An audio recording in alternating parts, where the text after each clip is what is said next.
સહજાનંદ સ્વામી મહારાજની જય. હરિ કૃષ્ણ મહારાજની જય. અક્ષરાધિપતિમ દિવ્યમ ષડેશ્વર્ય સમન્વિતમ વંદેહં શ્રેષ્ઠદેવં તં સ્વામિનારાયણં પ્રભું સર્વાવતારધર્તારં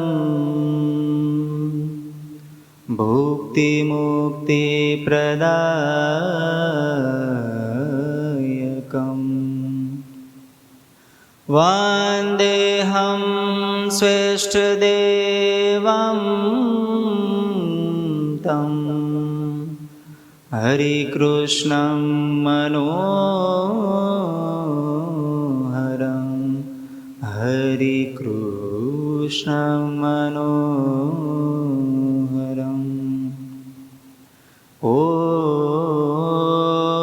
શ્રી સ્વામિનારાયણાય નમો નમઃ. ઓમ શ્રી હરિકૃષ્ણાય ઘનશ્યામાય નમો નમઃ. ઓમ શ્રી નીલકંઠાય સરજુદાસાય નમો નમઃ. ઓમ શ્રી પૂર્ણ પુરુષોત્તમાય નમો નમઃ.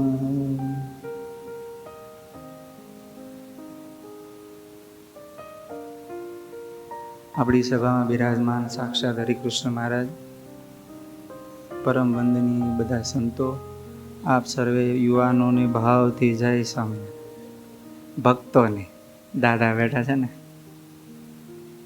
બધાને, હા તમે દાદા પહેલી લાઈન મારે સારું પડે. આજ ટોપિક જ એવો છે, ભૂખા કાઢ નાખે. જો ઘણી વસ્તુ એવી હોય કે આપણે એના વિશે જોયું હોય પણ એના વિશે જાણતા ન હોય ને અનુભવે ન હોય. ઘણી વસ્તુ એવી જોયું હોય થોડુંક, જો સૂર્ય છે, સૂર્ય આમાં ભણ્યા છે એને ખબર હશે સૂર્ય ઉપર શું છે કેવું છે અને એને ફરતા કેટલા ગ્રહ ફરે છે.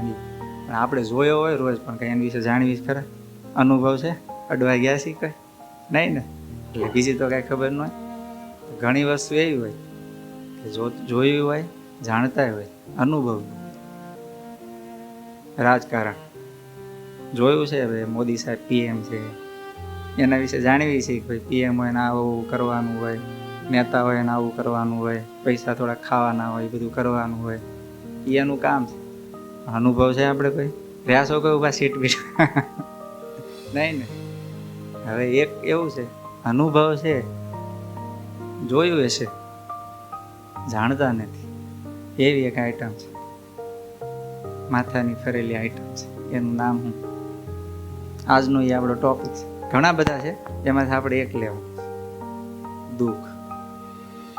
અનુભવ છે ને દુઃખનો, જોયું હશે કોકનું, કોક પીડાતા હોય, આપણે પીડાતા હોય, જાણવી છે એના વિશે કાંઈ? દુઃખ છે હું ખરેખર જાણીશ નહીં ને. ટ્રાય કરીએ આપણે, કારણ કે બહુ મોટો આમ એટલો બધો વિશાળ છે ને ટોપિક કે લાંબુ તો પછી બહુ જાજુ લાંબુ થઈ જાય. એટલે આપણે ટૂંકમાં પહેલાં તો શાસ્ત્ર પ્રમાણે દુઃખ એટલે શું? શાસ્ત્ર પ્રમાણે ગુણસાગર સ્વામી સંસ્કૃતમાં લખી, આપણે તમને ખબર છે ને અંગૂઠા સાહેબ માણસ સંસ્કૃત. એટલે પ્રતિકૂળ વેદ નિયમ ઇતિ દુઃખમ, એટલે કે પ્રતિકૂળ અથવા તો અસહ્ય લાગે એવી કોઈ પણ પરિસ્થિતિ, વસ્તુ, પદાર્થ, કાંઈ પણ, એ દુઃખ. ટાઈડ હોય છે અત્યારે, પવન આ પડદા ખોલી નાખીને પવન આવે, સુસવાટા બોલાવે, સ્વેટર પહેર્યું ન હોય એટલે આપણે અનુકૂળ પરિસ્થિતિ નથી એટલે આપણે શું કહીએ? દુઃખ છે. બરાબર ને? બસ આને જ દુઃખ કહેવાય. આ તો એક ખાલી ઉદાહરણ આપ્યું, પણ ટૂંકમાં આપણે જે મનમાં બીબું ફિટ કરેલું હોય એ પ્રમાણે ફિટ ન થાય એટલે આપણી માટે દુઃખ. આપણે અત્યારે સભા પૂરી થાય, બજા ટટકાવીને પછી આપણે એક રાઉન્ડ મારવા નીકળવું હોય, પણ હવે ગાડીમાં પેટ્રોલ નથી તો શું? દુઃખ. આપણે અત્યારે આંટો મારવા જવું છે પણ હવે છે નહીં તો શું કરવાનું? મારો પંખો શરૂ કરી દો એટલે મારે દુઃખ ઓછું થઈ જાય. ધીમો ધીમો કરી. આઈડિયા આવ્યો થોડો ઘણો? હવે પહેલા આપણે કોશિશ કરી દુઃખને સમજવા માટે. બે ઉપર પતંજલિ ઋષિએ યોગ સૂત્ર લખ્યું છે, યોગનું મોટું શાસ્ત્ર.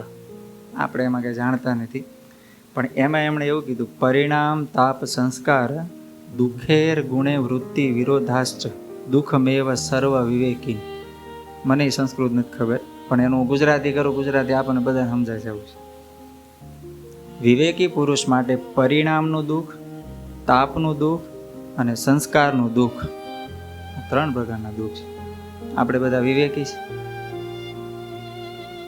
નહીં? તો વિવેકી કોણ? હું એક ઉદાહરણ આપું, તમે કહેજો એને વિવેકી કેવો કે ન કેવો. એક ભાઈ જરાક વધારે ફૂલ થઈ ગયેલા, એની જ વાત થાય ને.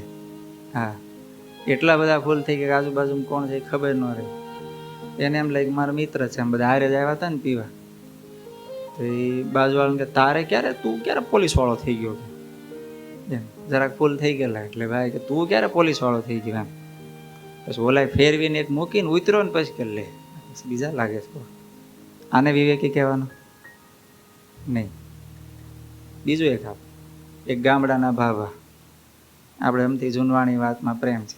ગામડાના ભાભા હેરમાં આવ્યા અને એને છોકરાને બિચારાને નહીં ધંધામાં હરખું હોય, કલ્પેશભાઈ. પછી ભાભાને એમ થયું પૈસા કંઈક ઉછીના લેવું થોડાક, છોકરો ધંધામાં રોકે કંઈક હરખું થાય. ભાભા ઉપડે 4 રસ્તે, ત્યાં બહાર વોચમેન બેઠેલો ને કેબિનમાં અંદર ઘૂસ્યા અને ત્યાં જઈને હાથ જોડીને કર ઘરે કે ભાઈ તારી વાંહે તો કેટલા બધા છે, થોડાક આપી દે, પછી આપી દે પાછા, અત્યારે તું થોડાક આપી દે. ભાભા આમ લડું થઈ ગયેલો, આંખમાં ટીપા પડે એટલી તૈયારી. પણ એ ભાભા પ્રાર્થના કરતા હતા એટીએમ મશીન, એમાંથી રૂપિયો નીકળે. આને વિવેકી કહેવાનું નહીં ને? જે પોતાનું જીવનું કંઈક સારું કરવા ઈચ્છતા હોય, જેને એવી ચિંતા હોય કે આ સંસારમાં રહીને ભલે સુખી હોય દુઃખી હોય, 50% વાત કરું છું, 50% સુખી હોય કે દુઃખી હોય, પણ એમાંથી જેને એવો વિચાર આવે કે મંદિરમાં જવું જોઈએ, સંતોને મળવું જોઈએ, સંતોનો સમાગમ કરવો જોઈએ, તો એ માણસને વિવેકી કહેવાય. તો હવે તમે બધા કેવા થયા, હું સહિત આપણે બધા કેવા થયા? વિવેક. એના માર્ગે હાલતા કહેવાય. હાવ પરફેક્ટ આપણે વિવેક નથી લઈ લેવો, નહીંતર એ કપડાં બહુ પાછા અઘરા છે. વિવેકના કપડાં છે ને એ એટલા બધા લાંબા ટૂંકા છે, એમાં ફિટ થાવ નહીં તો બહુ અઘરું છે. એટલે આપણે એમ માનો ને એ રસ્તે હાલવી છે, આ વિવેકીનો માન. એની માટે પતંજલિ ઋષિએ કીધું, પેલું એવું કીધું પરિણામનું દુઃખ. પરિણામનું દુઃખ એટલે શું? કે માનો કે આપણે કાંઈક સુખ ભોગવીએ છીએ, આપણી પાસે 4 વ્હીલ છે સમજો, કોઈ કારણસર 4 વ્હીલ કાઢી નાખવાની, પણ જૂનું આપણને યાદ હોય કે પણ હવે મારે એ 4 વ્હીલ હતી, ભલે એ ઠોઠિયા જેવી ફંટી પણ ફંટી હતી એને કાઢી નાખવી પડી. એ જે સુખ વયું જવાનું જે દુઃખ છે ને, ઘણા બધા નથી 2 વ્હીલ વગેરે, 2 વ્હીલ વાળા છે જ ને, બધાને કંઈ 4 વ્હીલ હોય એવું થોડું હોય છે. પણ આપણે એકવાર 4 વ્હીલ આવી અને પછી ગઈ, એ જે સુખ હતું ને સુખમાંથી થોડોક ભાગ આમ આગું વહી ગયું દુઃખ, સુખ થોડુંક આગું ગયું એટલે આપણને એમ લાગ્યું આ દુઃખ થયું. આને આ તો એક ખાલી ભાગ લો છો, આ પરિણામનું તો બહુ મોટું લિસ્ટ થાય, પણ એક ભાગ ખાલી આવો કે કાંઈક આપણે માનેલું હોય મનમાં સુખ, એ આપણા હાથમાંથી વયું જાય, એને આપણે માનીએ દુઃખ.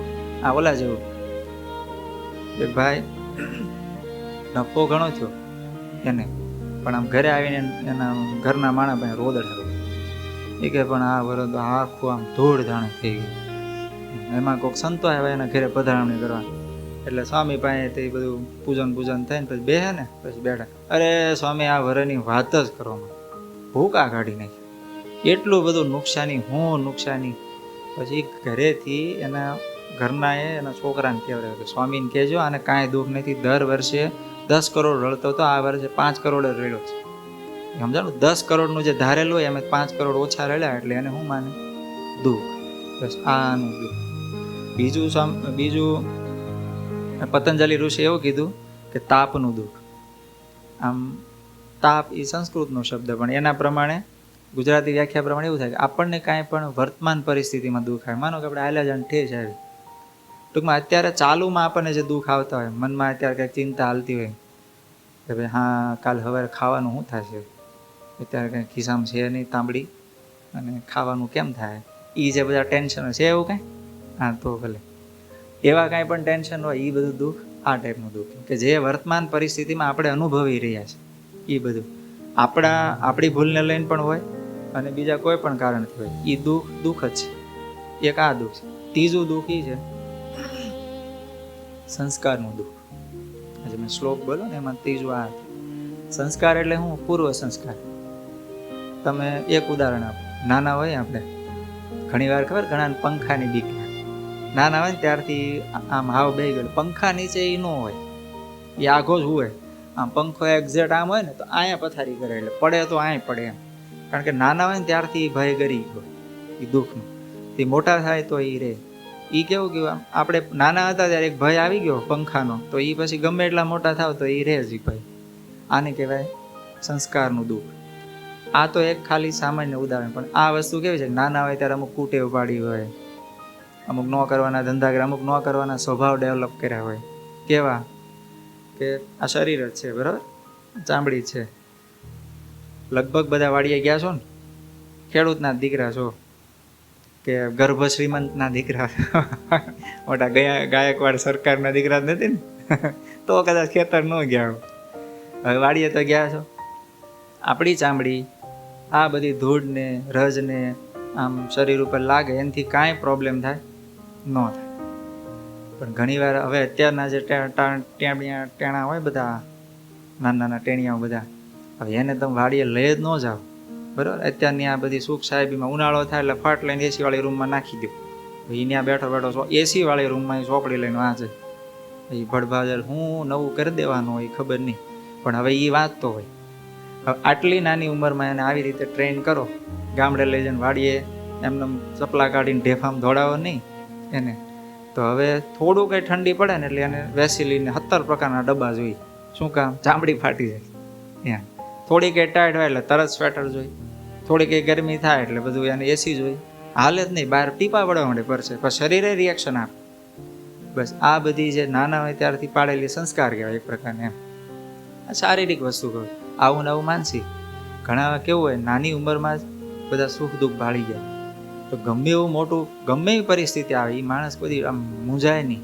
અને અમુક તો આમ અંધારું હોય તો નાના છોકરા અંધારું હોય તો અમુક તો આમ સિંહની જેમ વયા જાય. અમુકને અંધારું અહીંથી આટલું આગું ભાડ્યું હોય તો આમ હાલે પાછો એમ. અમુકને આવી રીતે એ નાના હોય ત્યારથી જ સંસ્કાર નાખેલા, તો એ એક દુઃખ છે. આ પ્રકારના પૂર્વ સંસ્કારના બધા દુઃખ કે જે આપણે જન્મ્યા ત્યારથી અત્યાર સુધી જે બધા જે પ્રકારની પરિસ્થિતિમાં મોટા થયા, અમુક ગયા જન્મના હોય, અમુક આપણને ખબર ન હોય. અમુક નાના છોકરા હોય ને, નાનો આમ તો 5 વર્ષનો હોય ત્યારથી ફ્લૂટ વગાડતો હોય, સારામાં સારી વગાડતો હોય, પણ હવે ગયા જન્મમાં વગાડી જોઈએ ને 70 વર્ષ સુધી, પછી અધૂરી રહી ગઈ, આ વર્ષ તરત શરૂ થાય. અને આપણે જેમ ગમે એમ ટોલકા ટબલા ટીપી તો ભેગું ન થાય આમ. એટલે આ બધી વસ્તુ એ પૂર્વ સંસ્કારનું, એને લઈને દુઃખ આવે. કાંઈ પણ આપણા મનમાં સેટ કરેલા હોય એ પ્રમાણે ન સેટ થાય તો દુઃખ આવે. આ 3 પ્રકારની દુઃખની ખાલી આ વ્યાખ્યા છે. હવે 3 પ્રકારના દુઃખ મેઇન વસ્તુ, પછી આપણે જે પોઈન્ટ લેવાનો છે ને પછી હું લઉં. ખાલી થોડુંક આમ બેકગ્રાઉન્ડ બાંધો એટલે આઈડિયા આવે. એક આદિ ભૌતિક, આદિ દૈવી અને આધ્યાત્મિક. આ 3 પ્રકારના દુઃખ. આદિ ભૌતિક દુઃખ એટલે એવું કે કોઈ પણ આપણી સિવાયના કોઈ પણ વ્યક્તિ વસ્તુથી જે દુઃખ આવે આપણને, એ આદિ ભૌતિક દુઃખ કહેવાય. સપોઝ કોઈ માણસે આપણે રોડ ઉપર હાલ્યા જાવ અને કોઈ કે આપણા ખીચામાંથી ફોન ચોરી લીધો, દુઃખ આવ્યું. આપણે અહીં જાય છે વીછી કાઢ્યો, દુઃખ આવ્યું. કોઈક માણસે લાફો માર્યો, બાધ્યા કોઈકની હારે, આ બધા શારીરિક દુઃખ. એવું ને એવું માનસિક દુઃખ. ઘણીવાર કોઈક વ્યક્તિ ઈર્ષામાં અથવા તો એકબીજાના રાગ દ્વેષમાં આપણી હારે આમ અલગ અલગ રીતે માનસિક આપણને ટોર્ચર થાય ને એવી બધી પરિસ્થિતિ ઊભી કરે. એ પોતે આમ સામે ન આવે પણ એવી પરિસ્થિતિ ઊભી કરે ને એટલે આપણને માનસિક પ્રેશર આવે. પણ આ આવું કેમ કરે છે એમ આપણને સહજ વિચારવાનું મન થાય. બસ આ બધા દુઃખ આધિભૌતિક દુઃખ છે. ખાલી સમજી રાખો, આપણે એમાં ઊંડું નથી ઉતરવું. આપણે જે પોઈન્ટ લેવો છે ને એ એટલે પછી આગળ હું તમને કહીશ. બીજું આધિદૈવિક, અત્યારે જે હાલે છે બરોબર સિંગ પાકી હોય અને મેઘરાજા તાપડે, એ કાંઈ રહે નહીં. કપા બરોબર આમ ફૂલો ફાલ્યો થયો, 700 મણનો કપા હોય ને વરસાદ તાપડે, કપાસ્યા હોરો ઉગી જાય, કપા હોરે. આ કહેવાય આધિદૈવિક, જે આપણા હાથમાં નથી, જે ભગવાનના હાથમાં છે. સુનામી આવે, ભૂકંપ આવે, એ બધું આપણા હાથમાં તો છે નહીં કાંઈ, એ બધું ભગવાનના હાથ. આ બધા દુઃખ કહેવાય આધિદૈવિક. એમાં આપણે પરતંત્ર છે, એ બાબતે આપણે કંઈ કરી ન શકીએ. અને છેલ્લું છે આધ્યાત્મિક. એ દુઃખ કેવું છે? મારા પરત્વેનું દુઃખ છે, વ્યક્તિ પરત્વેનું. આધિભૌતિકમાં કેવું? તો બીજા દ્વારા આપણને આવતું હોય એ દુઃખ. અને આધિદૈવિકમાં ઉપરથી ભગવાન દ્વારા કે એ કોપાયમાન થાય દેવો એના દ્વારા જે આવતું હોય એ દુઃખ. અને ત્રીજું આધ્યાત્મિક, જે આપણું દુઃખ. એમાં 2 પ્રકાર, શારીરિક, માનસિક. શારીરિક દુઃખ શું? હા, મારે હામું જોજો જે સોળતા હોય. હા, બસ એમ. એને લઈને દુઃખ આવે, પછી મોઢું કાપવું પડે, ને અડધું ખુલે ને અડધું ન ખુલે. પછી ભૂકો કરી રોટલીનો દાળમાં સોળીને પછી આમ હબડકે લેવું પડે. એ જે બધા દુઃખ હોય, એ દુઃખ છે ને એ આ આધ્યાત્મિક દુઃખ. આપણે ઊભા કરેલા, બધા ખોતરીને ઊભા કરેલા. પછી કંઈક રોગ આવે શરીરમાં, અમુક પ્રારબ્ધના રોગ આવે. ગયા જન્મમાં કંઈક એવા કર્મ કર્યા જે આપણા પ્રારબ્ધમાં લખેલું જ હોય, વારસાગત ન હોય, કાંઈ ન હોય, તોય રોગ આવે. તો એ બધા પ્રારબ્ધના કહેવાય. તો એ બધી વસ્તુ રહી આ આધ્યાત્મિક દુઃખમાં. આ એક શારીરિક દુઃખ. એવા ને એવા માનસિક દુઃખ કયા? કામ, ક્રોધ, લોભ, મોહ, મદ, મત્સર, આશા, તૃષ્ણા, ઈર્ષા, રાગ, દ્વેષ, અહંકાર. એને લઈને જે કાંઈ માનસિક પીડા આવે, સ્ટ્રેસ, ટેન્શન, ચિંતા, એ બધા દુઃખ આધ્યાત્મિક દુઃખ છે.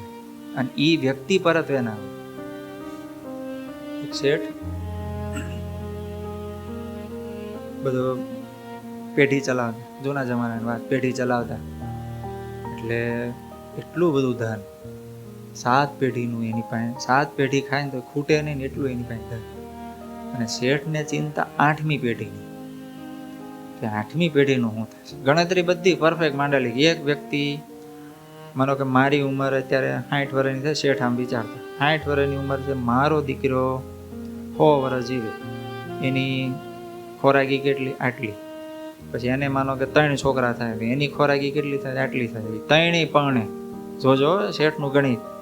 ભાણિયા આમ થાય બુદ્ધિશાળી હોય, ગણિત એ રીતે કાઢ્યું. એના 3, એ 3ના પછી બીજા 3 થાય ને, 7 વર્ષે વંશ વેલો કેટલો થાય એમ. એ બધાની ગણતરી કરીને એ પ્રમાણે બધાની ખોરાકી નોખી પાડી.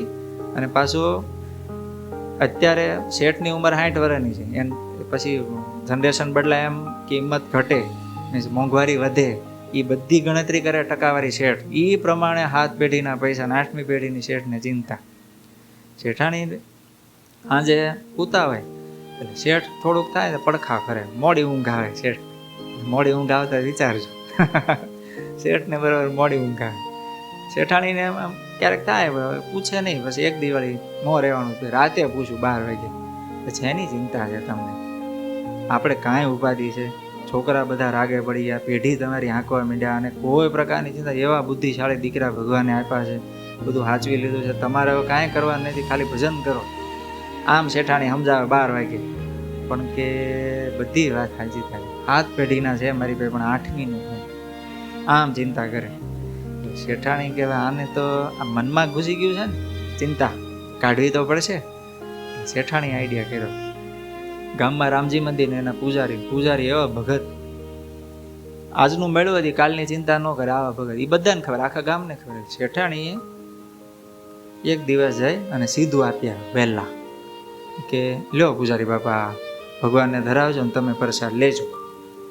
અને પછી 9-10 વાગ્યા ને એટલે શેઠને કીધું કે તમે જાઓ ઓલા પૂજારીને સીધું આપી આવો, થોડુંક દાન પૂન કરીને, તો આ તમારે જે ચિંતા છે ને 8મી પેઢીની વહી જાય કે એ વાત સારી કરી લે, કર તૈયાર કર.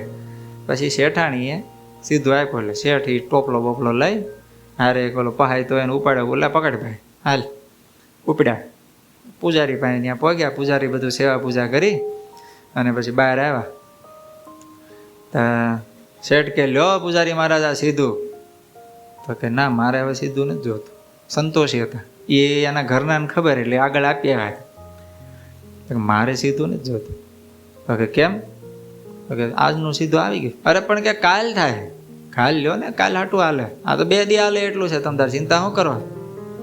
કે કાલની ઉપાધિ શું કરવાની? કે એવું? એટલે શેઠે પૂછ્યું કે એવું?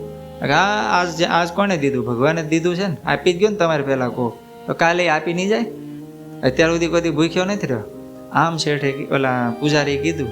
શેઠને લાઈટ થઈ, હું 8મી પેઢીની ચિંતા કરું છું, આને કાલની ચિંતા નથી. એટલે સીધું ઓલા કીધું રાખો જ ખરા શેઠ, કે તોય શેઠે કીધું રાખો જ. ના મારે જોઈ જ નહીં, તમારે જેને દેવો એને દઈ દો, તમે ગમે એ ભિખારીને આપી દો, તો મારે આજનું થઈ ગયું છે, તો કાલની મારે જરૂર જ નથી. શેઠ સીધું લઈને પાછા આવ્યા ઘરે. ઘરે આવીને પછી એને શેઠાણીને કે બહુ મોટી ભૂલ થઈ ગઈ. શું ભૂલ થઈ? કે ઓલા પૂજારીને કાલની ઉપાધિ નથી, હું 8મી પેઢીની ચિંતા કરું છું. કે બસ હું એ જ કહેવા માગું, એને સીધું કોઈ નહોતું આપ્યો, હું જ આપી આવી હતી એને સમજાવવા માટે જ તમને. કે હાજી વાત, મૂકી દીધું. હવે આગળની રાતે કેટલા વાગ્યા સુધી વાતચીત કરતા હતા? 12 સાડા 12 સુધી. આ શેઠ પડ્યા ભેગા હોઈ ગયા. શેઠાણીએ 2 વાર ઠોહા માર્યા, ઉઠો તાર માણ ઉઠ્યા. કેટલી વાર લાગી ચિંતા ટળતા? સહેજ જ. બસ આ બધા આધ્યાત્મિક દુઃખ છે. હવે આપણા જીવનના જેટલા દુઃખ છે ને આ બધા 3 પ્રકારમાં આવી ગયા. આની બહાર તમે વિચારો એક પણ દુઃખ ન હોય.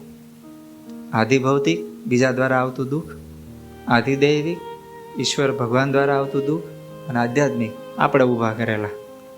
આનાથી વિશેષ કાંઈ છે નહીં ને. હવે આપણા દુઃખ વિચારો. મંદી છે, આપણે જે ધાર્યો એટલો ઇન્કમનો સોર્સ નથી. માનો કે આપણે એવું માનતા હોય કે હવે 50,000 મહિને આવવા જોઈએ, 50,000 નથી આવતા, 20,000 આવે છે, 30,000 આવે છે. ઘરનું ભાડાનું માંડ થાય છે, હપ્તાનું માંડ થાય છે, ખાવા પીવાનું થોડું ઘણું થાય, થોડું ઘણું બીજા બધા ઘરના સભ્યો થોડું ઘણું કરે ત્યારે માંડ ભેગો મહિનો પૂરો થાય. હવે હું થોડાક તમને પાછળ લઈ જાઉં. ઘરમાં પંખો છે ને? હા. બારીયું છે, હવા ઉજાસ આવે કે હાવ ડબ્બો છે આમ ચારે દિવાલ પેક, એવું તો નથી ને? ઠંડો પવન આવે બારી બંધ થઈ શકાય એવું છે ને? હવે ગાયકવાડ સરકારનો મહેલ જોયો, ત્યાં બારીમાંથી પવન આવતો હોય તો પડદા ઊંચા થઈ જાય એટલે શું કરવાનું? પડદા હોય ને ઈંટું મૂકવાની કે વજન મૂકવાનું. હવે એની કરતાં આપણે સુખ જાજુ કે એને સુખ જાજુ? આપણે પવન આવે બારીને આમ બંધ કરો તો થઈ જાય. મહેલમાં જોયા પંખો છે કે નહીં ને? એને શાકભાગ બગડી જતો હોય તો ફ્રીજમાં રાખવા માટે ફ્રીજ છે કે નહીં જોયા હોય તો નહીં. ગાયકવાડ એમ કહો એમ કે ભાઈ ગુજરાતમાં ગાયકવાડ સરકારનું રાજ એટલે હો એમ. 1815 તો ભાવનગરના, આમાં અમરેલી સુધીની એનું ઠેઠ જામનગર સુધી એનું બધું હાલતું. કેવડી મોટી એમની આખી આમ કહેવાય ને રાજ્યની સરહદ. આવડા મોટા રાજા. સુખ, આ તો શારીરિક સુખની વાત કરું છું, ખાલી શારીરિક સુખની. એના ઘરમાં નહીં પંખો. તમે વર્ણન કરો તો એક ગરીબનું અત્યારે ઝૂંપડું હોય એને જેવું દી થયું ને. એને મચ્છર આ કવડતા હોય, મચ્છરદાની નાખતા છે. શોધ થઈ છે એ વખતે હતી નહોતી. આપણે તો સીધું આમ કરીને નાખો એટલે પૂરું, મચ્છર બધા આંટા મારે બહાર. પછી આમ મચ્છરદાની હાથ લઈ જાવ પછી આ ગોટાળો કરે તો લાલ ટમેટા જેવું કરી નાખે. પણ એ તો આપણા ભોગે આપણે ઊભું કરેલું દુઃખ. હવે એ રજવાડામાં જે સુખ છે હતું જે તે સમય એની કરતાં અત્યારે છે કે નહીં? પણ આપણે દુઃખી ક્યાં થાય ખબર? તે હરિદાદા 4 વ્હીલ લાવ્યા ને હવે અહીંયા મારે 4 વ્હીલ નહીં, ત્યાંથી દુઃખ શરૂ થાય. પાડોશીએ ખાલી એના નામની તકતી લગાડી હોય ને બહાર હારી, આમ સ્ટીલની ઓલા કટિંગ CNC મશીનમાં કટિંગ કરાવીને આમ તકતી લગાવી, એક ઘર નંબર લખાયો હોય 305 B 305 ફલાણાભાઈ. આમ એમ તકતી લગાડી હોય ને તોય એમાંથી ઊભું થાય. ચાલો એને સ્ટીલની ને આપણે લાકડાની.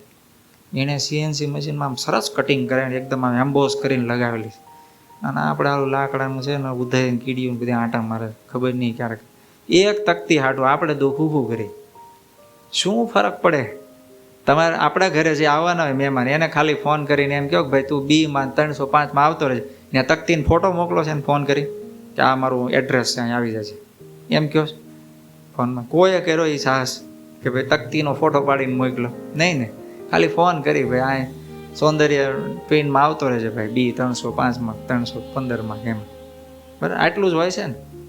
પણ એ દુઃખ બાજુવાળાએ કર્યું એટલે આપણે દુઃખ. આ તો અત્યારનું હું કહું છું. હવે તમે આપણી કમ્પેરિઝન કરવાની થાય ને, તમે કોઈ પણ જૂના વ્યક્તિ હારે સરખાવો. આપણે હાથ પગ આંખ કાન નાક બધા આપણા અંગ જુઓ. હવે તમે જે અહીં બધા પીડાય છે આ લોકમાં, જે બધા કોકને પગ નથી, કોકને હાથ નથી, બરાબર. ઘણાને ઓલા તમાકુ બમાકુ ખાતા એટલે મોઢું કાપી નાખ્યું, મોઢું ખુલતું હોય થોડું. હવે એને પાણીપુરી ખાવી હોય ને, મેં જોયું છો, પાણીપુરી ખાવી હોય ને આમ આટલું મોઢું ખોલે પછી આમ મૂકે, પતલી પતલી પૂરી લેવાની, મૂકે ને પછી આમ ધક્કો મારે. જોયું છે તમે? નહીં? ઓલા મોહન સાહેબ હતા ને, એના ભાઈ કે એના છોકરાના મામા, એટલે એ જે થતું એ તમે ગોઠવી લેજો. એને એવું હતું, એનો છોકરો મારા હારે ભણતો હતો, એના મામાને આવું હતું. એ મને ચાયને બાવડું પકડીને જોવા લઈ ગયેલો, મને કે જો મારા મામા પૂરી ખાય જોવાય. હું જો અરે તમે દાંત કાઢીને ગોટો વળી જાઓ. અને માવા પાછા તોય ચાલુ. માવા કેવી રીતે ખાવાના? પૂરી તો એને પતલી પતલી ગોતી દે ઓલો ભાઈ, એ આમ કરીને આમ મૂકે ને પછી આમ જવા દે. પછી ચાવતા કેમ હશે અંદર જે થતું ખબર નહીં. પછી માવા ખાવાના હોય ને, હોપારી મોટી આવે, પછી હોપારી નો એ ભૂકો કરે. કેવી રીતે? હોપારી લે, આખો એનો માવો હોય ને એ ઓલા વાટકામ નાખે, પછી ઉપરથી લોટો લઈને આમ મહળે. મહેનત કરવાની એ બધું થઈ રહે. પહેલાં આમ હારી પેટ છોડીને કોરો પાડે. મેં જોયેલું જ કહું, મારા આંખે જોયેલું. પછી લોટા આમ લઈને આમ કરે, પછી ભૂકી થાય ને એને આમ પકડે, પછી આમ થોડી થોડી આમ કરીને આમ કેમ ખાતો એમ જવા દે, અને એ મોઢું ભરે તોય બંધ ન કરે. આટલું બધું શક્તિશાળી એમ ઓલો કહેવાય ને, આમ બાહોશ માણસ તો કોઈ ન કહેવાય. આટલે બધા લેવલે આવી ગયું છે તોય માણસ હજી મૂકવાનું નામ લેતો નથી.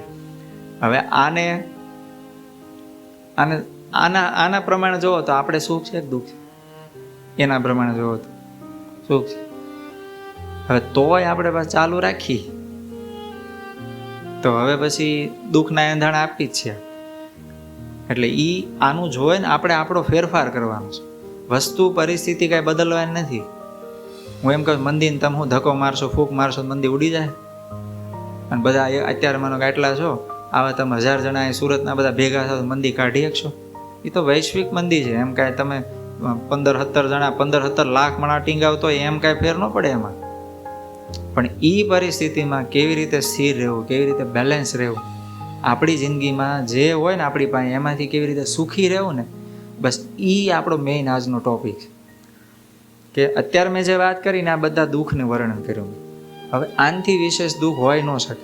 અત્યારે આપણા જીવનના દુઃખ આપણે વિચારો, ખાવા નથી મળતું, 3માંથી 1 ટાઈમ ચૂકી જવાય એવું કંઈ થાય કે 5 ટાઈમ થઈ જાય, ખિસ્સામાં શિંગદાણા નાખીને શરૂ રહે એમ.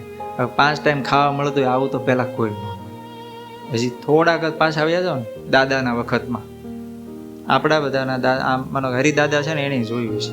દાદા તમે લાઇટ ન હોય એવી જિંદગી જોઈ લો. હા લ્યો, હવે એ જિંદગીની કલ્પના આપણે તો કરી જ ન શકીએ. ખાલી લાઇટ ન કેવું થાય. પહેલાંય માનો થોડો આપણે એક દિન 2 દિન લાઇટ વહી જાય તો કેવું થતું હતું ગામડે હતા ત્યારે, એટલું તો જોયેલું હશે બરાબર બધા. હવે અત્યારે 1 સેકન્ડ લાઇટ જાય તો ક્યારે આવશે? તરત સ્મરણ સ્વામી ફોન કરો ને ક્યારે લાઇટ આવવાની છે? એટલે પણ હજી ગઈ છે ભાઈ, આવશે એના ટાઈમે, પણ એ સેટ જ ન થાય. પણ હવે આપણે એ વિચારો ને કે આ ડાંગમાં હજી ઘણા બધા ગામ એવા છે કે ત્યાં ક્યારે લાઇટ જાય ને પછી કંઈ ઠેકાણું નહીં લાઇટ આવવાનું. રાતે લાઇટ આપે, દિવસે લાઇટો નથી હોતી. પાછું રહેવાનું એનું ઝૂંપડું, ઉપર છાપરું, પાણી પડે, ઠેકાણાનું હોય, પથ્થરનું કરેલું હોય, અંદર કાંઈ પ્લાસ્ટર કરીને આમ કલર કરીને આમ 8x4ની ઊભી ટાઇલ્સું નથી લગાડી ત્યાં કોઈને. એ પથ્થર હોય, પથ્થરના ગેપમાં બધે વાટકા ગોઠવેલા હોય. એ એનું જે ગણો, એ રસોડું ગણો, માળિયું ગણો, જે ગણો, આવી જિંદગી છે. પછી આ બધી વસ્તુ હોય ને યુટ્યુબમાં આમ ફેરવતા હોય ને એમાં આવું કંઈક આવે ને ત્યાં ઊભું રહી જાવ. કોઈકનું દુઃખની વાત આવે ને ત્યાં ઊભું રહીને એકવાર જોઈ લેવાનું કે આવું દુઃખ તો આપણે નથી. વિચારો આપણે બે પગ ન હોય, આપણે સંજયભાઈ છે ખબર, સંજયભાઈ આવે છે ઓલા બટેકા ભૂંગળા બનાવી, હવે એ ગાડીમાંથી આવે એની ઓલી સાયકલ લઈને ત્યાંથી ઉતરીને ચડીને આવે બરાબર, એને દાદર ચડવાનું થાય, તમે ચડતા ને મેં તો બહુ નિરખીને જોયું કેટલી એને તકલીફ પડતી હોય. ભલે એને પ્રેક્ટિસ થઈ ગઈ હોય પણ આપણે એની એ પ્રમાણે કરો. હમણાં આમ બેહીને હાલવાનું થાય તમે હાલો, અહીંથી ખાલી ઓલા સુધી જાઓ, દાદર ચડવાનું થાય ચડો, કેવું અઘરું પડે. હવે એનું વિચારો ને તો આપણું દુઃખ ઓછું થઈ જાય. એટલે અત્યારે આપણી જે પરિસ્થિતિ હોય ને એમાં કોઈ દિવસ આપણીથી આગળ હોય એના દુઃખ જોવાની જરૂર નથી, એટલે એના સુખ જોઈને આપણા દુઃખને રોવાની જરૂર નથી. આપણીથી જે આગળ હોય તો માનો કે અત્યારે જે રૂપિયાવાળી પાર્ટી હોય સુરતમાં એને જોઈને આપણે એમ કહીએ ઓલા શેઠની ઘોડે એટલા બધા 200 કરોડ તો છે નહીં તો કેમ કરશું ભાઈ, 200 રૂપિયામાં આપણે ધુબાકા છે તો હું કોઈ 200 કરોડની વાંહે રોવાનું એમ. પાણીપુરી ખાવી હોય તેમાં 200 કરોડની જરૂર પડે તારે, એમાં તો 20 રૂપિયાની જરૂર પડે. 20 રૂપિયામાં આવે જ પાછી કલ્પેશભાઈ આવી જાય ને, હા તો બસ 20 રૂપિયાની જરૂર. અરે 5 તો 5 પાણીપુરી યાર મતલબ છે ને ઓલા ભાઈ ગોળે હોય તો એ કઈ ન જાય એમ. હવે ત્યાં 200 કરોડ જોઈ અને 200 કરોડ હોય લારીએ ઊભો પાણી ખાઈએ, પાણીપુરી ખાઈએ. આપણે ખાવાની વાત નથી કરતો પાછું, હું તમે કરું એટલે તમે લારીઓ આપણે ક્યાં 200 કરોડ જેમ કે ઊભા ન રહેતા હોય. પણ હું એમ કહું છું કે રૂપિયા ટકે પૈસા ટકે સુખી હોય ને એના તમે સુખ જોવો ને એ તો આપણે અત્યારે જે જિંદગી જેવી છે ને જે એકદમ મિડલ ક્લાસ લેવલની એ જિંદગીમાં જે સુખ છે ને એ એની નથી, અને બહુ ગરીબ છે ને એની નથી. હું બધું શારીરિક વાત કરું છું. અત્યારે જે આપણે જે ભોગવી રહ્યા છે ને એ થોડું ઘણું માનસિક, પણ એને જે સુખ છે એને જે દુઃખ છે એ દુઃખ આપણે કોઈ જિંદગીમાં અનુભવ્યા જ નથી. એ રાતે વથારીને પડે ને ક્યારે ઊંઘ આવે ને એનું ઠેકાણું જ નથી, અને આપણે પડ્યા ભેગા નસખોરા શરૂ થાય, બાજુવાળાને ઊંઘ ન આવે તો એ સુખ કહેવાય ને. આમ ખાધેલું માપનું એટલું ખાવી તોય પાછું પચી જાય, ટાઈમ થાય એટલે તરત કે ક્યારે સ્વામી બેલ પડવાનો, ભૂખ લાગી છે, ક્યારે ભજીયા આવે છે, આવે કાવે ચાલ ભાઈ ગરમા ગરમ થાય. તો એ પ્રમાણે ઉપર નીચેના માણસોની પરિસ્થિતિ જોઈને આપણે આપણું જોવાનું, અને આપણા દુઃખ હોય ને એટલે આપણે આપણા દુઃખને બહુ મોટા કરી દઈએ. મારે બહુ મોટું દુઃખ છે, હું એમ કહું છું ગમે એટલું દુઃખ હોય આપણી જિંદગીમાં, મારું હું રોવા જાઉં, મારું શરીર હાવ પતલું, થોડુંક બોડી હોત ને તો આમ શરીર આમ સામે આવી બધી પરિસ્થિતિમાં સામે ખડતલ ઊભું રહી શકે. હવે હું ફેરફાર કરી શકું છું, થાય એટલો કરવાનો, કે એના માટે આમ ધાંધ્યા ન દેવાના હોય. મીન્સ કે હાવ મોટો વૈરાગનો ફૂફાડો રાખવાની જરૂર નથી મારે, પણ મારા શરીરને જેટલું થઈ શકે એટલું કસરત બસરત કરીને જેટલું મેન્ટેન રાખવું રાખી શકે. પણ હવે જે તાસીર જ હોય આમાં તમે ગમે એટલા લાડવા ઓરો ડોલ ઓળી દો તો એ જાડું થતું એટલું થાય, પછી જાડું ન થાય. પછી જાડું કરવા માટે બાબુલાલ કે ને એમ અહીંયા ઓલા સાઇનસ કરવું પડે. પારાયણ વખતે મને કે સ્વામી તમે જાડા થઈ ગયા.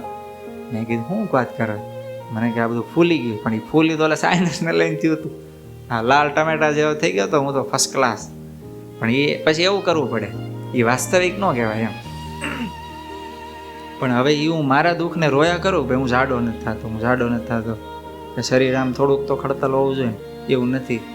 તો એ કાંઈ ફેરફાર થવાનો. પણ જે શરીર જાડા શરીરથી જે આમ એકદમ મીડિયમ બોડી હોય, મિડલ લેવલનું બોડી, એનાથી જે વસ્તુ થઈ શકે એ આપણીથી થઈ શકે તો બહુ થઈ ગઈ. સુખી માણસ હોય એ હોનાને ઈંટું ખાય છે, રોટલીને શાક જ ખાય છે ને, કે રોજ પીઝા ખાય છે, અને રોજ પીઝા એને હાલે. જે પૈસા વધે ને, હરિસ્વરૂપ સ્વામી કહેતા એ કે કોઈ રૂપિયાવાળો છે કે નહીં ચેક કરો ને એટલે એને પૂછવાનું ડાયાબિટીસ છે, હા પાડે એટલે પાક્કું. કારણ કે એને ખાવામાં હક હોય જ નહીં. હા, અને આપણે તો કાંઈ ટેન્શન જ નહીં.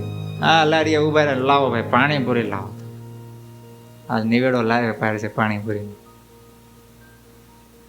પાણીપુરીને માવાનો આજ વારો છે. મૂકે પાર જે થાય એ થઈ જાય, કારણ કે એના દુઃખ ઝાઝા છે, તમને સમજાતું નથી. મેં તો ઓલું ન દ્રષ્ટાંત દીધું, ઓલા એક મેગેઝિનમાં આવ્યું હતું, આમ મને નામ સહિત બધું વર્ષ સહિત બધું ખબર, પણ હું ડિટેલ નથી આપતો. આ ચોપાટી છે ને આપણે વરાછા રોડ ઉપર ચોપાટી, એની બહાર લારી હતી, ચીકુવાડીની છોકરો રહેતો હતો. એની મમ્મીને પરાણે લઈને ઈ આવેલા અને કે મારે પાણીપુરી ખાઈ, વેન કર્યું. હરિભગત સ્વામિનારાયણ ભગવાનના હરિભગત હો, પણ હવે છોકરાએ વેન કર્યું નાનો, એટલે ખવડાવી પાણીપુરી, ખાધી ઓલા છોકરાએ. ઘરે આવ્યા થોડોક જ દિવસમાં એને હું બોલો તો HIV પોઝિટિવ આવ્યો. છોકરો કોઈ દી કોઈ પ્રકારનું કાંઈ, હવે ઉંમર જ નથી એની, કેવી રીતે આ રોગ થાય એને? પછી તો તપાસ કરી, ડૉક્ટર બધા હતા આમ સુખી પાર્ટી, એટલે બધી તપાસ કરી. પછી કે બહારનું ક્યાંય ખવડાયું એવું કાંઈ, આ તો લેખ આવેલો 2001માં 2માં હશે મેગેઝિનમાં, લેખમાં આખો લખેલો પ્રસંગ ત્યાંનો. પછી તપાસ કરી ત્યારે ખબર પડી કે ભાઈ આ પાણીપુરી ખાવા એકવાર ચોપાટીએ ગયા ત્યારે લઈ ગયા હતા. પછી એ ભાઈનું બ્લડ ટેસ્ટ કર્યું, એને પોઝિટિવ હતું. શાકબાગ બટાકા સૂંઘતા હોય ને એમાં કંઈક લોહીનું ટીપું આવી ગયેલો, એમાંથી બિચારા નાન લાગી ગયું. હવે નાની ઉંમરનો છોકરો, હવે રોગનો અસાધ્ય રોગ છે, એનું તો કાંઈ નિવારણ છે નહીં. હવે છે કે વહી ગયું ખબર નથી, પણ આવું થાય. હવે આપણને એમ થાય કે હવે આ હું આમાં થોડુંક સુખ છે ને, પૈસા હોય એટલે આ બધું કરીએ આપણે, બહારનું ખાવાનું, મોજ શોખ ને હરવા ફરવાનું ને એ બધું. પણ એની પાછળ કેટલા દુઃખ આવે છે એનું તો આપણે ગણિત જ નથી. આપણી તમારી સાંભળણમાં તમે લોકો માવા ખાતા જોયેલા હોય અને મોઢા કાપેલા હોય એવા કોઈ ખરા? આમ તમે જોયેલા હોય એવા કે ભાઈ આ પહેલાં સારો હતો અને હવે કાપી નાખ્યું છે ને, તો આપણે બંધ કરીશ નહીં. ઉલટાના સ્વામી આવી છે ને, હમણાં બહાર જઈને ખૂણામાં જઈને આમ કરો, લે ભાઈ લે, થોડોક તું લે, થોડોક મને, એમ ભાગ પાડે. ને અમુક તો એવા હોય ભાગ જ ન પાડે, આખો જ આવવા દેવાનો. હા, એ સાંભળે જ છે બધા. પણ એ શું કામ? હાથે કરીને આપણે દુઃખ ઓરી, આપણા જીવનમાં દુઃખ ઓરી. જે સુખ માવો ખાવાથી મળે છે એ જ માવો 13 રૂપિયાનો માવો હોય. 13 તેરી 39, 4000 રૂપિયા થાય મહિનાના. 4000 રૂપિયા તમારા છોકરાના નામે બેંકમાં મૂકી દો. 4000 રૂપિયા એક મહિનાના માવાના. કેટલા માવા મેં ગણ્યા? 3 ગણ્યા? 13 તેરી 39. હા બસ 3 ગણ્યા. ના 3 પ્રમાણે મહિનાના કેટલા થાય? 13 રૂપિયાનો માવો હોય તો 1200 રૂપિયા થયા ને? હા 1200. હા બરોબર. 3 ગણો અત્યારે વધારે ગણોમાં, પછી વધારે ગણશો જાજુ નીકળશે. 1200 રૂપિયાનું થયું, અને 12 મહિનામાં આપણે 10 મહિના ગણો, બરોબર, એટલે 12000 રૂપિયા થયા વર્ષના. છોકરાનું ખાતું ખોલીને એમાં નાખી દો 12000, એટલું કરો. પછી ભણવાનું થાય ને છોકરાને, ત્યારે એ બધા કામ લાગશે. અને ત્યારે છે ને કોકની પાસે હાથ નહીં લંબાવવો પડે કે ભાઈ થોડાક આપો ને જરૂર છે. અને એના દુઃખ હોય ઝાઝા, માથે કોકનું કરેલો એ ટેન્શન કેટલું હોય, ચૂકવવાનું હોય એ બધું. એની કરતાં પહેલેથી જ સેવિંગ બેવિંગ રાખી. તો ભગવાને શિક્ષાપત્રીને કીધું ગાય ભેંસ રાખ્યા ને એને 4 પૂળાનો સંગ્રહ કરો, ત્યાં સુધી ભગવાને કીધું. હવે એ 200 વર્ષ પહેલાં લખ્યું, એને કેવી રીતે મગજ આલ્યું? એ તો ભગવાન છે એને બધી ખબર. શિક્ષાપત્રી આ તો અત્યારે 2025 હાલે છે, પણ 5001માં તમે વાંચશો ને તો તમને એમ જ લાગશે ખરેખર ભગવાન બાકી ભગવાન છે. 5001ની વાત કરું, ઈસવીસન 5001. તમે બધા હશો તો આવજો આંટો મારવા. હા આપણે તો નથી રહેવું, એટલું બધું રહેવાય કા દાદા? આ કેવું હક વહેલા યાર ભગવાનના ધામમાં. એટલે દુઃખની વાત કરું છું કે દુઃખ આપણે ખરેખર માનેલા છે, ઊભા કરેલા છે. અને ગમે ત્યારે આપણા જીવનમાં એવું લાગે ને કે દુઃખ આવ્યું છે, કાંઈ પરિસ્થિતિ છે, કાંઈ પણ આમ ટેન્શન છે કોઈ પણ પ્રકારનું, તો સૌથી પહેલું વિચારવાનું એ કે આપણીથી જે આગળ હોય એ અને આપણીથી જે પાછળ હોય એના દુઃખ જોઈ લેવાનું. એને છે એવું મારે છે નથી, પણ ઘણા દુઃખ એવા હોય આપણા હાથમાં જ નહીં. એ આમ કહેવાય ને, એક 12 હાંધોતા 13 તૂટે, એવા દુઃખ હોય એમાં. એ અમુક પ્રારબ્ધના એવા હોય જે આપણે ગમે એમ ફેરફાર કરીને ત્યાં ન થાય. એનો ઉપાય દુઃખને નિવારણના ઉપાય કહું છું. દુઃખ થોડાક મેં ખાલી એમને કર્યા, આ બહુ મોટો ટોપિક, ખાલી એમાંથી 3 ઉપાય છે. એ જ્ઞાન યોગ. આ ગીતા પ્રમાણે જ કહું છું, જ્ઞાન યોગ. સમજણથી દુઃખ કાઢો. દુઃખ હોય, માનો કાંઈ પણ દુઃખ હોય છે ના શરીરમાં. જ્યાં સુધી આ શરીરમાં આપણે છીએ ત્યાં સુધી દુઃખ હોય. જેવા મરી જાય એટલે દુઃખ હોય કોઈ પણ પ્રકારનું. આપણને આ લોકનું કાંઈ દુઃખ અનુભવે, જે બધી ચિંતા ટેન્શન કાંઈ પણ હોય. એટલે હું આપઘાત કરવાની વાત નથી કરતો, પણ હું એમ કહું છું કે આપણે ખરેખર છીએ કોણ? આત્મા. એક સમજણથી છૂટા પડી જાવ શરીરથી. અઘરો માર્ગ છે, જ્ઞાન માર્ગ છે. આ બધા મોટા પુરુષો સંતોનો માર્ગ. પણ આ વસ્તુ અઘરી નથી એટલી બધી. જો કોશિશ કરી તો આ વસ્તુ જ આપણા જીવનમાં સાક્ષ અને પાછી વાસ્તવિકતા છે. આપણે કબીરદાસનું નામ આવ્યું, સંત કબીરદાસ કાશીમાં થઈ ગયા, બરાબર. બિઝનેસ શું કરતા હતા? હા, કપડાં વણીને વેચવાનું કામ કરતા. તો પશ્ચિમ બંગાળથી કે સાઈડથી કોઈક વિદ્વાન એમને મળવા માટે આવ્યા. તો ઘરે ગયા તો કબીરજી ઘરે નહીં, એટલે કીધું કે ભાઈ મારે કબીરદાસજીને મળવું છે. ક્યાં છે? તો કે સ્મશાને ગયા છે, અમારા સંબંધીમાં કંઈક અવસાન થયું છે એટલે ત્યાં ગયા. તો એ કે પણ હું ઓળખતો નથી, મેં પહેલી વાર આવ્યો છું. તો કે જેના માથા ઉપર જ્યોત જલતી હોય એ કબીરદાસ હોય. સ્મશાને આવ્યો, ન્યા જઈને જોયું તો બધાને માથે જ્યોત સળગી. આમાં કબીરદાસ કોણ? પાછા આવ્યા ઘરે કે માડી માતાશ્રી આમાં કબીરદાસ કોણ? કે બધાને માથે જ્યોત સળગે. પછી કે ગંગામાં સ્નાન કરીને નીકળે પછી જેની માથે જ્યોત ઝળકતી હોય એ કબીરદાસ હોય. પછી એવું જ થયું, નાઈને આવ્યા એટલે એકની માથે હળકતી. પછી મળ્યો એને વાત કરી કે હા હું પોતે. તો કે કેમ આ બધાને ઓલવાઈ ગઈ ને તમારે હજી આ જ્યોત હળગે છે, એનું કારણ શું? તો કે આ જ્ઞાનની જ્યોત છે. અને એને બધાને સ્મશાનની આ વૈરાગની જ્યોત હતી. એટલે સ્મશાન પૂરતી સીમિત હોય, બધું જોવે. મને જુવાન કોક હોય આપણી બાજુમાં રહેતા હોય, હાવ જુવાનીઓ હારે મિત્ર હોય અને અચાનક કંઈક એટેક આવીને વયો જાય અને એના અગ્નિ સંસ્કારમાં જવાનું થાય, આમ સ્વીકાર્ય ન થાય. ઘડીક તો એમ થાય કે હજી પણ આ જીવે છે, ક્યાં મરી ગયો છે? આમ અગ્નિ બગ્નિ દેવાનું બીજે દેખાય નહીં માણસ, કેવો આમ આઘાત લાગે. એમ તો ઘડીક એમ થઈ જાય પણ જિંદગી આટલી બધી હાવ ક્ષણભંગુર, એમ આવું થઈ જાય. પણ એ કેવું છે? હાવ ટેમ્પરરી. માં હોય ને, માં એકની એક માં હોય ને, એનો એકનો એક દીકરો હોય ને તોય એનો આઘાત લાગે. બીજો કોઈ આધાર જ ન હોય. એકની એક માં ને એકનો એક દીકરો એનો બાપનો હોય, કોઈ પણ નો હોય પરિવારમાં, અને દીકરો ધામમાં જાય આઘાત લાગે ને. પણ એ આઘાત તમે જો દિવસે દિવસે દિવસે દિવસે ઓછો થતો હોય. 6 મહિના થાય, વરસ થાય ને તો હાવ ભૂલે. બસ આ બધી વસ્તુ આવી છે. આ વસ્તુ કોઈ ઓલી છે જ નહીં. એટલે હું આ વસ્તુ કહું છું કે આ ટાઈપના બધા જે હોય ને વૈરાગ કે ટૂંકમાં દુઃખ, બધા કેવા ટેમ્પરરી હોય. આપણે થોડુંક જોઈ એટલા પૂરતો આવે, ખેલ ખતમ, પૂરું. સ્મશાની આ વૈરાગ જેવું. એટલે હું જ્ઞાનની વાત કરું છું ને આવી કે એ વસ્તુ આપણે સમજીએ છીએ પણ લાંબો સમય ટકતી નથી. વાસ્તવિકતા તો છે પણ ટકતી નથી. આ થયો જ્ઞાન યોગ કે આપણે આ ખરેખર શરીર નથી, આપણે આત્મા. બીજો કર્મયોગ. કર્મયોગમાં એવું પહેલાં તો કાંઈ એવા કામ કરવા નહીં. માનો કે એવા કરો, કાંઈ પણ કરવાનું થાય તો ફળની ચિંતા કર્યા વગર આપણે આપણા ભગવાનની આજ્ઞામાં રહી અને જે કર્મ કરી જેનાથી દુઃખ આવે નહીં. અને માનો કે કંઈક દુઃખ આવ્યું કંઈક કરવાથી, આપણે ભગવાનની આજ્ઞા બહાર ગયા નથી અને આપણે કોઈ હારા મોળા પરિણામની ચિંતા કર્યા વગર આપણે આપણી જે ફરજ આવતી એ પ્રમાણે જીવે જાઓ, એ પ્રમાણે કર્મ કરે જાઓ, તો જે દુઃખ આવનારું હોય ને એ તો આવે નહીં. અને માનો કદાચ આવ્યું દુઃખ તો એ દુઃખ સહન કરવાની શક્તિ ભગવાન આપે. એ ફળની ચિંતા આપણે કરવાની નથી. હું આમ કરીશ તો આમ થાય. માનો ડૉક્ટર સાહેબ છે કર્મયોગની, ખાલી એક ઉદાહરણ આપે એમનું.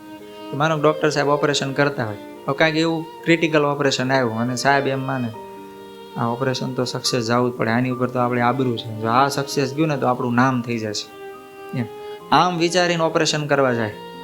બરાબર. હવે એ પ્રમાણે ન થયું તો આપણને દુઃખ આવશે. આપણે નક્કી કર્યું તો એ પ્રમાણે થયું નહીં એટલે દુઃખ આવે. પણ માનો કે એવું જ માને સાહેબ કે મારે મારું કામ છે, હું જે ભણ્યો છે મારામાં જે ટેલેન્ટ છે એ પૂરેપૂરું આમાં લગાડી દેવાનું, બાકી ફળ દેવું ભગવાનના હાથમાં, તો ચિંતા નહીં થાય. અને ભગવાન આવા કામ હોય ને જેમાં આ નિષ્કામ કર્મ છે, આમાં ભગવાન ભળે.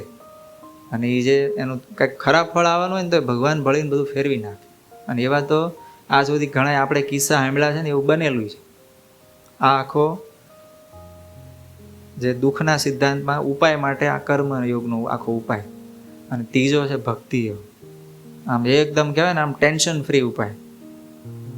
કોળું હોય, કોળું દૂધીનું કડવી તુંબડી હોય ને, હા તુંબડું એ સુકાઈ જાય હાવ. પછી માનો કે એને સમુદ્રમાં નાખો, તરે કે ન તરે? તરે. પણ માનો કે એની ઉપર ગારો લગાડો, આમ એકદમ ચીકણી માટીનો થર કરો, આમ કેટલો જાડો, જેટલું કોળો હોય ને એનાથી 3 ગણો, અને હવે સમુદ્રમાં નાખો તો હવે તારે ન ડૂબી. માનો આપણે એવા છીએ, સમજો આપણી ઉપર દુઃખ સવાર થઈ ગયા છે, આપણા હાથમાં જ છે નહીં, ઉપાય કરવાનો છે જે થાય. 2 જ્ઞાન માર્ગ આપણા કામનો નથી, એ બધા મોટા પુરુષનો કામનો છે, બરાબર.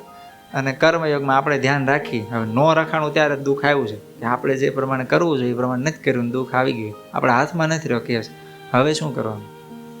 હવે સારામાં સારો સહેલામાં સહેલો ભક્તિ યોગનો ઉપાય એ કે માનો કે કોળું ત્યાં સમુદ્રમાં બરોબર આમ એ લેર બેર લાગીને એ ક્યાંક જ્યાં જાતું એમાંથી પડ્યું નીચે, અને પાછળ કોઈ હોડીવાળા આવ્યા, એ લોકો ભાળી ગયા, એટલે કોળું કોળું કંઈક આમ જો કાળો દડો જાય છે એમ કરીને એને પકડ્યો. અને એ પકડ્યો ને પછી હારી પેટે હોડીમાં લઈને ઘસી બસીને સાફ કરીને કોળું કરીને પાછો સમુદ્રમાં મૂકી. હવે તારેક નો તમે આ તો હું કોળાની વાત કરું છું. કોળાને હાથ પગ છે નહીં, પણ આપણે તો છે ને થોડુંક આય છે ને મગજ. આમ કોળીઓ જમો તો એ આમ કાને વયો જાય નહીં ને? હા, એને મતલબ આ છે બધું બેલેન્સ. પગ પછી આમ લથડાય છે, પેલા પીધેલા ભાઈ નથી વાતા એમને જ થતું ને. હા, એટલે મતલબ ભગવાનને આપી છે એ બુદ્ધિ છે. જ્યારે પણ એવું દુઃખ આવે, આ ઉપાય છે ને બહુ સરળ સહેલો અને સારામાં સારો ઉપાય છે. કોઈ ભગવાનના સંતના શરણે જઈને હાવ આમ કહેવાય ને આમ કે કોઈ નથી આમ કહીને આમ નિહાકો નાખીને પડે ને દ્રૌપદીમાં જેમ, હે દ્વારકાવાસીને આમ મોઢામાં છેડો ભરાયેલો હતો ને હાડીનો, એ મૂકીને 2 હાથ ઊંચા કરી દે, હે દ્વારકાવાસી, એટલે ભગવાનને અડધી સેકન્ડ ન લાગે ને આપો. એ પ્રસંગમાં બન્યું હશે નહીં બન્યું મને નથી ખબર, પણ જ્યારે આ ચીરહરણ ચાલુ હતું, દ્રૌપદીમાં ઘડીક ભીષ્મ પિતામહ સામું જોવે, ઘડીક ધૃતરાષ્ટ્ર સામું જોવે, ઘડીક 5 પાંડવો સામું જોવે, અને ઓલો ભાઈ દુશાસન સામે 1000 હાથીના બળવાળો, 10,000 હાથીના બળવાળો એ ખેંચતો હોય માનો કે, અને આમ પકડેલું હોય. અને આ બાજુ દ્વારકામાં ભગવાન રૂકમણીજીના મહેલની બાલ્કનીમાં આમથી આમ આંટા મારે. હા, તો માતાજી આવ્યા રૂકમણીમાં, શું પ્રભુ આમ કાંઈ ચિંતામાં એવું લાગે છે? કે હા, મારી બેન દ્રૌપદીના ચીરહરણ થાય. તો કે તો જાવ ને રક્ષણ કરવા. કે રસ્તો દેખાતો નથી, જાવું કેવી રીતે? શરણાગતિની વાત કરું, દુઃખ નિવારણનો સહેલામાં સહેલો સારામાં સારો ઉપાય. કે જાવું કેવી રીતે એમ? તો કે એમાં શું વાંધો જવામાં? જાઓ નહીં, તમારી બેન છે ને તમને દેવું, પણ કે રસ્તો જ નથી દેખાતો મને. તો કે કેમ? અને એમાં પછી દ્રૌપદી માએ પોકાર કર્યો કે હે દ્વારકાવાસીને બધું છોડી તરત રસ્તો દેખાણો, ખબર ન પડીને ભગવાન આવી. અને એ પછી આખી મી લાઈની હોય ને આખી ચાલુ કરી દીધી ભગવાને, સીધા અહીંથી એરઝેડના મશીન ઉપાડ્યા સીધા. હા, પછી દુશાસને લેતો જાય. તો દુઃખનો સહેલામાં સહેલો ઉપાય આ શરણાગતિ. આમાં છે ને કરવાનું કાંઈ નથી, પણ મૂકવાનું બધું જ છે. બધું જ છોડી દેવાનું. જે કાંઈ પણ હોય ને, જે આમ કહેવાય ને નિહાકો નથી નાખતા, નિહાકો નાખીને આમ કરી એમ ભગવાન પાસે પડવા. અને હું તો કહું, આપણે તો કે ઘણી વાર નહીં ટ્રાય કરાય, અહીં આવવાનું ભગવાન પાસે. આમ થાય મંદિરમાં છે ને સંતો ઓલી બાજુ હોય ને ત્યારે બધા ખેલ કરી લેવાના અહીં ભગવાન હારે. અહીં હોય નહીં, સવારમાં મને ધૂન કીર્તન પૂરા થાય સંતો પછી બધા સેવામાં અને પોતાના લેખન વાંચનમાં હોય, ત્યારે મંદિરમાં લગભગ કોઈ ન હોય. એવા ટાઈમે આવી જવાનું. અને આ જાળી એટલે જ આપણે રાખી છે, વાત કરી હતી ને ત્યારે, આમ પકડવાની ગ્રીપ બ્રીપ જમાવીને સામે, અને પછી હેન્ડલ મારીને ભગવાન સામે ચાલુ કરવાની. આવડી દેવી હોય તોય ભલે, આવડી દેવી તોય ભલે, અને પ્રેમથી સમજાવવું હોય તોય ભલે. એ 2 ભાષા સમજે છે. તમે તાર મણ નહીં દો તોય નરસિંહ મહેતાએ દીધી છે, એને કંઈ બાકી નથી રાખ્યું. 2 માનો 2 બાપનો ઠપકારી જ છે એને, તોય સાંભળે છે, એને મજા આવે. ભગવાનના ભગતની હોય ને, શરણાગત થાય ને પછી તેને બહુ મજા. પણ અહીંયા આવીને પછી જે દુઃખ હોય ને, જેવા ભાવમાં હોય ને અંદર, એ ભાવથી જ કહી દેવા.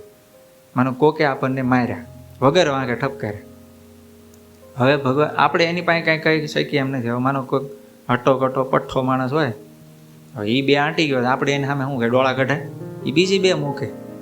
તો હવે ત્યાં આપણે એની પાસે કાંઈ થાય એમ નથી. બીજા 5 જણાને લઈને જાઓ તો એ પોગી જાય એમ છે, એને મોટી ગેંગ છે. તો હવે શું કરવાનું?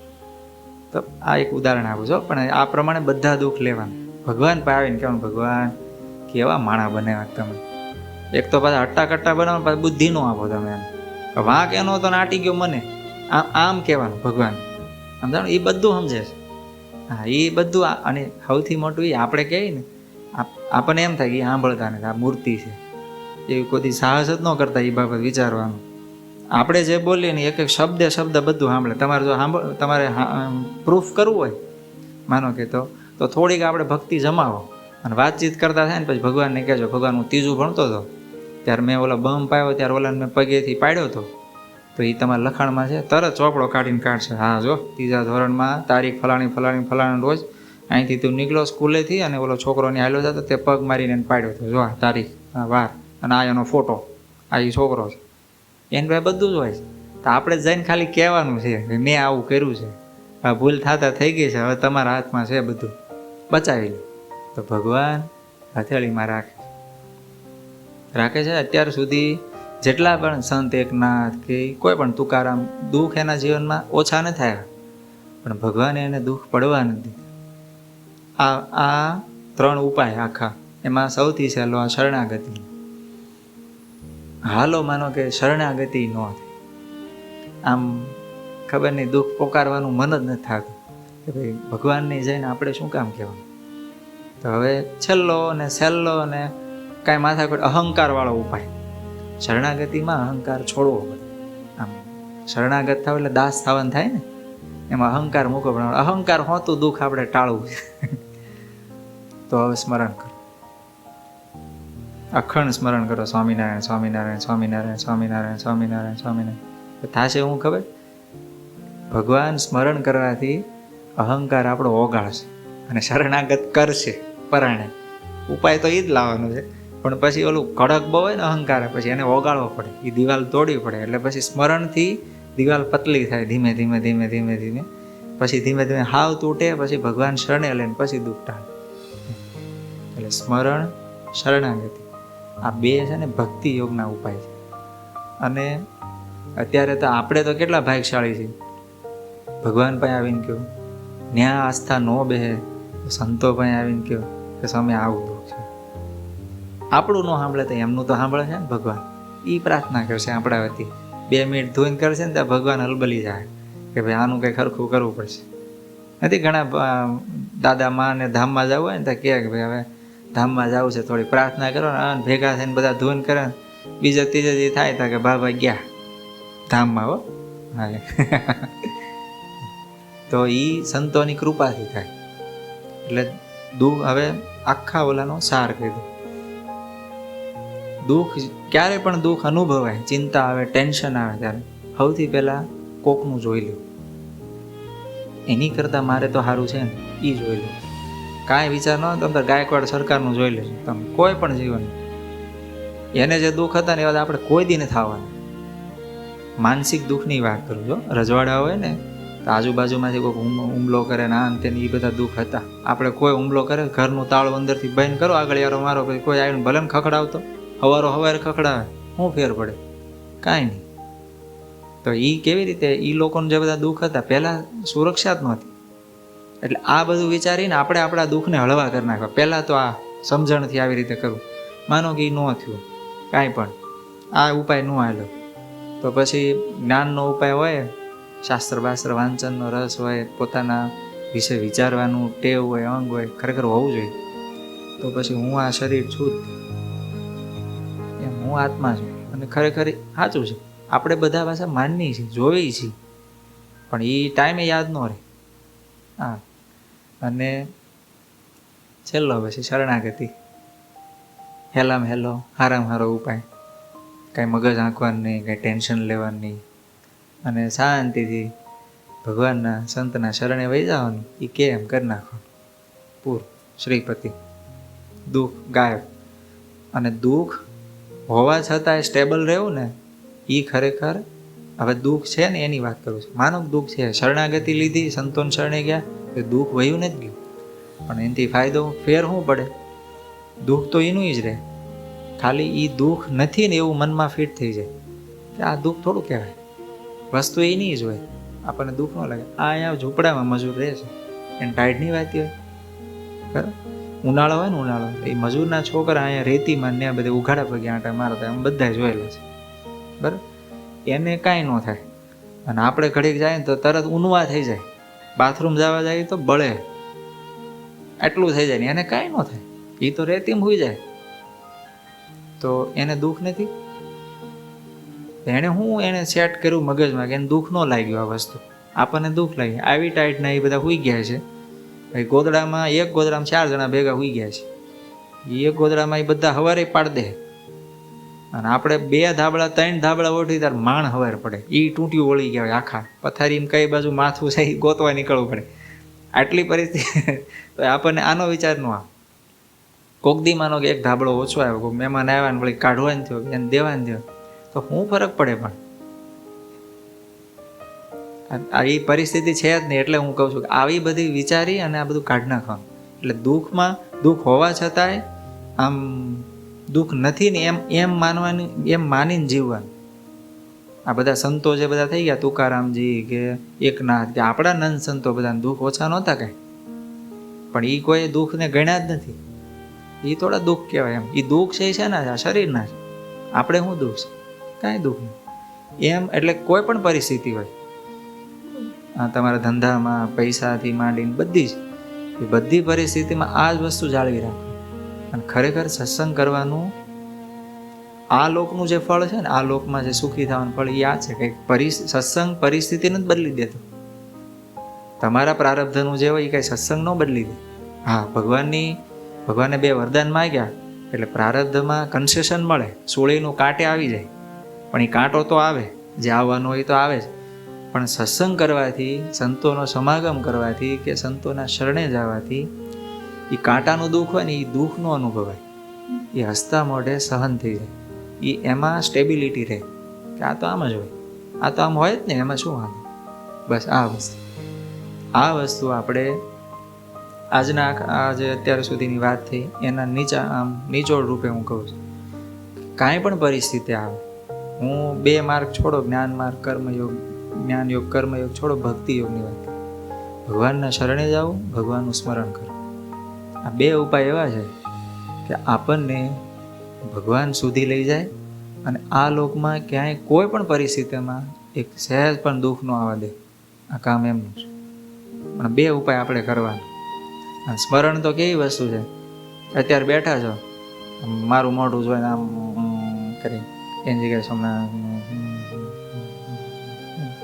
ભલે ને મારે સામું જોવો એનો વાંધો નહીં, પણ મનમાં શરૂ રાખો, હોઠ ફફડાવો, તો એ તો થવાનું જ છે. અને તમારે ક્યાંય બોલવાનું નથી. અને તમને માઇક આપો, તમે બોલો છો? બોલતાય નથી. કેટલી વાર ટ્રાય કરી લીધી આપણે, સ્વામીએ કેટલી વાર ટ્રાય કરી. તો સ્મરણ તો કરાય ને. ફ્રીમાં આમ શું કે ઓલું ગોડાઉન ભરાય એવી વસ્તુ છે. એટલે આપણે નહોતી એકવાર વાત કરી, આ છેલ્લું એક વાત કરીને પૂરું કર્યું. શિવલાલ શેઠ અને એમના પિતા ભગાદોશી બોટાદથી ગઢડા જવા માટે નીકળ્યા. તો જેવા રસ્તામાં બોટાદની પાદરની બહાર નીકળ્યા, બધા ગાડામાં જતા એ વખતે, તો ભગાદોશી શિવલાલભાઈને હારે એના મિત્રો બધા બેઠેલા ગાડામાં. અને ભગાદોશી શરૂ કર્યું, અરે પણ હું આમ જો માંડવી તો છો, આમ સિંગ તું જો ભાઈ, કેવી સિંગ છે. પાછું આગળ ગયું, ઝાડનું ખેતર, અરે પણ આખા હાંડિયા ઊભા વયા જાય એવા પણ ઝાડ થઈ ગયો. આમ ડુંડવા તો આમ મણ એક ડુંડવા મણ થોડું થાય એવા. એમ વાતું કરતાં કરતાં ગઢડા સુધી વિયાઈ ગયા. અને શિવલાલ શેઠ કપડું હોય ને માથે ઓઢી પછી ગઢડે ત્યાં દરબારગઢની બહાર ગાડીથી ઉતર્યા. અને પછી હાલતા થયા એટલે શિવલાલ શેઠે એને બાપાને કીધું કે બાપા આપણે ગોડાઉન બધા ખાલી કરાવવા પડશે ને. કે કેમ? તો કે આપણે બોટાદથી નીકળ્યા ત્યારથી તમે માંડવી, એટલે સિંગ, ઝાર, ઘઉં, કપા બધાનું તમે કેટલું બધું તમે વહીવટ કરતા આવ્યા, બધા ગોડાઉન ભરવા પડશે, ખાલી કરવા પડશે ને કે બધા પહેલાં. તાકે એ તો કે આપણે થોડું ખરીદવાનું જ કાંઈ, એ તો ખાલી વાત કરતા હતા અમે એમ. તો કે તમે વાત કરતા હતા એમાં તમારું ગોડાઉન ભરાય છે, તો કે એમાં થોડા ગોડાઉન ભરાય, આપણે ખરીદવી તો ભરાય. શિવલાલ શેઠે શું કીધું, મારે તો બાબા ગોડાઉન ભરાઈ ગયું. કેમ? તો કે મેં ત્યાંથી નીકળ્યા ત્યારથી મેં સ્વામિનારાયણ સ્વામિનારાયણ સ્મરણ કર્યું, અહીં સુધી મેં કર્યું. તો મારે તો મારા ધનનું ગોડાઉન ભરાઈ ગયું. તમારે તો વાતો કરી ગપ્પા મારે, એમાં કાંઈ ભરાણું નહીં.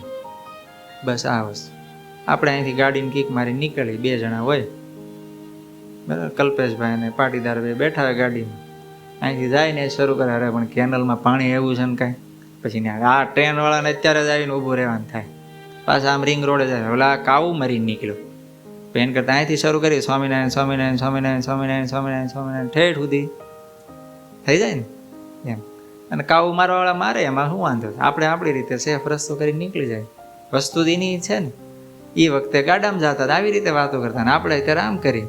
જોવો ને, આપણું જોઈ લો, તમારે બધાનું જોઈ લો, હું મારું જોઈ લો. હા, એટલે કોકના ઘરે પધરાવણી જતા ગપ્પા મારતા મારતા જાય ને, એને કરતા શાંતિથી માળા ફેરવતા ફેરવતા ન હોય જાય. સ્વામિનારાયણ સ્વામિનારાયણ સ્વામિનારાયણ સ્વામિનારાયણ કરતા. તો આજના દિવસે આ ટોપિકને અનુરૂપ આપણે ભગવાનને પ્રાર્થના કરીએ કે ભગવાન અમારા જીવનમાં ગમે એવા દુઃખ અમારા પ્રારબ્ધમાં હોય તો એ આવવા દેજો, પણ એ દુઃખને અમે તમારા શરણે આવી, તમારા સંતના શરણે આવી અને દુઃખમાંથી પાર ઉતરવી અથવા તો એ દુઃખમાં ક્ષમતા રાખી શકીએ એવી તમે જ સમજણ, શક્તિ, બુદ્ધિ એ બધું તમે જ પૂરું પાડજો એવી ભગવાનના ચરણોમાં પ્રાર્થના. સહજાનંદ સ્વામી મહારાજની જય.